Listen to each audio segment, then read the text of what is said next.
showing you how to make simple, basic meals with just the simple staples in your home. And this dish that I'm going to teach you to do is quite simple. A nice Italian dish called Manastra, which just consists of olive oil, a couple cloves of garlic, spaghetti, and broccoli. Now what you do with your garlic, you just go and put your garlic down here on the cutting board. You smash it with your chef knife, take the skin off, and set it aside into a small bowl. Then you get your spaghetti, about, however you can handle it with. And all you do is just break it off into little pieces about this here size.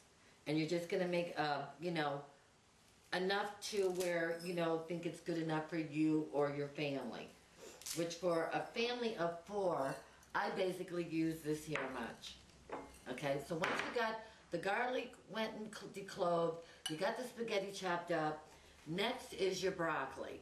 Broccoli, all you do is you cut it, you wash it, you cut it, and then you're going to just put it into a pot and let it boil. Hi, I'm back now, and I just want to let you know I have the broccoli all cut up and it's boiling into a pot of water. And now I'm going to show you how to brown your garlic.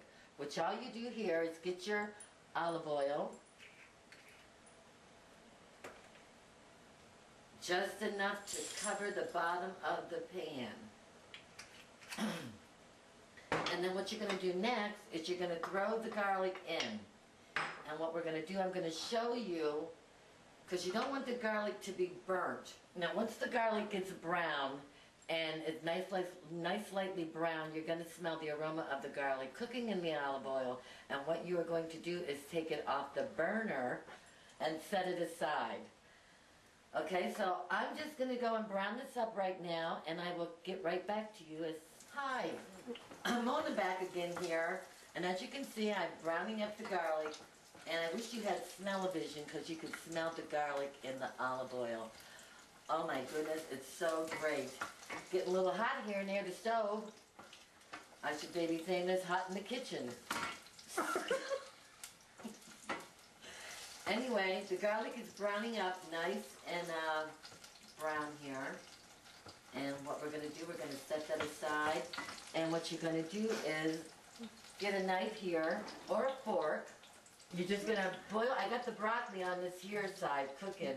And what you're going to do is you're just going to boil the broccoli just until it's tender. Okay, what we're going to do here now is we're going to set the oil and garlic aside. Alright, we're shutting off that burner. And now, we're just testing the broccoli, making sure that it's tender. Okay, so that can still cook. So now what I'm going to tell you to do is you got your garlic already browned up. You got your broccoli going. Now we're going to get this water boiling for the spaghetti. So I'll be right back. Okay, now that the broccoli is done, what we're going to do, we're going to drain off most of the juice. Now, yes, I know you could use a colander or whatever, they're the strainers. But what I like to do is I drain off, because I like mine a little on the soupy side. You could have this either as a soup or as the main dish, as to where you're just throwing everything in. I prefer, myself, I like it as a soup because it's nice in the fall, winter, and spring. A nice hearty soup-like meal. Okay, now that we got the broccoli strained and drained, now I'm going to pour in the olive oil and the garlic that I had lightly browned, and we're just going to mix that in with the broccoli, stir it up a little bit, and the next step what we're going to do is we're going to get the water going, boiling for the spaghetti that is already cut out again. And my spaghetti is done cooking, and this is what my spaghetti looks like, about the size that I told you to break down.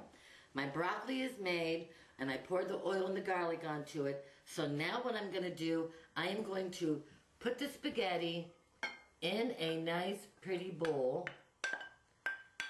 Okay, and now what we're going to do, we're going to take the broccoli and the garlic with the oil, and we're going to just pour it right in here. And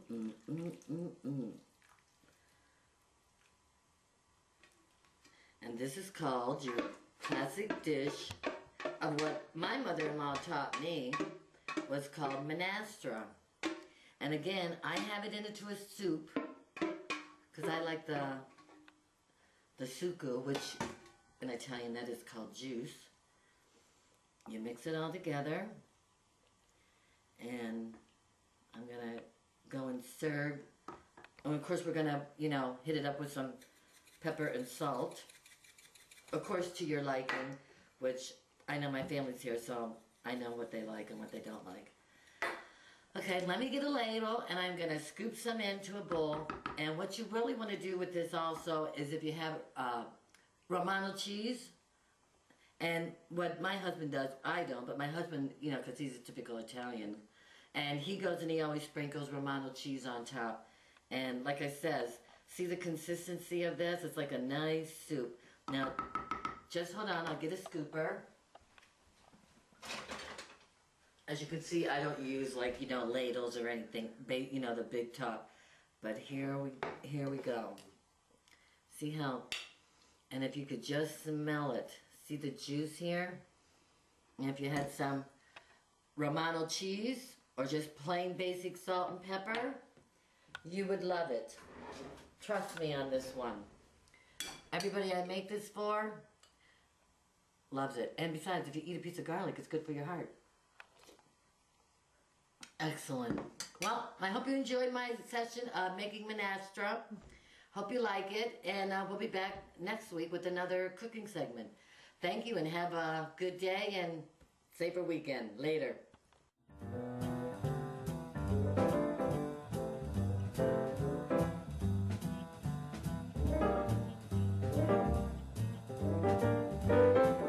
Start smelling the aroma of the garlic, and then what you do, you take it off the burner,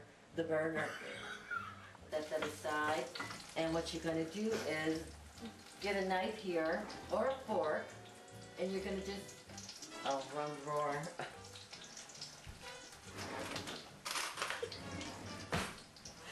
You're just going to, well, I'm going to put a lid on this pot because you know what they say, a watch pot is never boiled.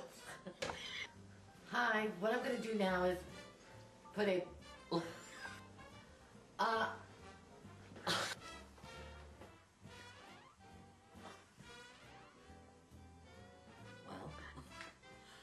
hi, it's Mona again, and